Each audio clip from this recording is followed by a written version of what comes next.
Ashley, on Friday, the 45th President of the United States will be inaugurated. Not everybody going. What do you got? One of the strongest statements a person can make is simply not showing up. And that is exactly what Congressman Payne Jr., who represents New Jersey's 10th district, will do for Donald Trump's inauguration on Friday afternoon. He is the second lawmaker in New Jersey who is boycotting Trump's inauguration, along with Representative Watson Coleman. And he says he had every intention of going to the inauguration until Donald Trump sent out those tweets about Congressman John Lewis from Georgia after the congressman from Georgia said he would not be attending Trump's inauguration.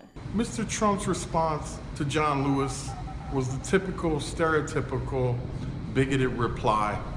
Well, wherever there's a black leader, that it must be an urban area in disrepair that has nothing going for it, and everybody is up against the wall. Now, Payne released a statement, and I just want to read part of it, which states, "Donald Trump will be our president, and I will work with him if my values permit, and if doing so is in the best interest of my constituents and the nation. But I will not celebrate his swearing into office that he has proven unfit to hold." Throughout Hillary's campaign, we kept on hearing the motto, "When they go low, you go high." Going low would be there and showing up as people did at Hillary's campaigns and throwing, bombs at her, or going to a Trump rally and being attacked and pulled out of there. We're peacefully saying we're not going. People who don't show up at parties think that the party stops because they're not present.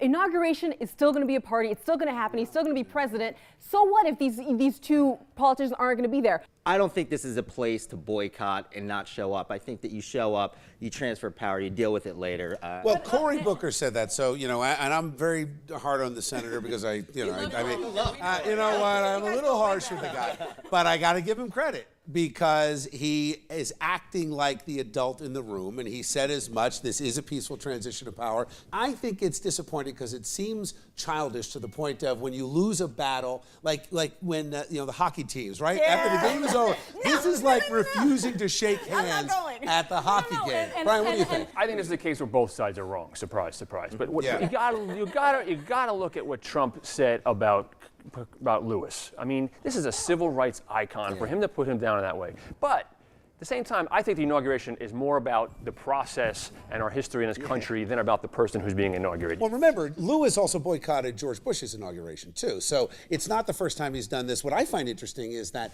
the Democrats, because there's so many of them, are almost showing themselves to be less mature and more childish than the Republicans, who did not. There wasn't one article I saw of any Republican boycotting either of Barack Obama's inaugurations.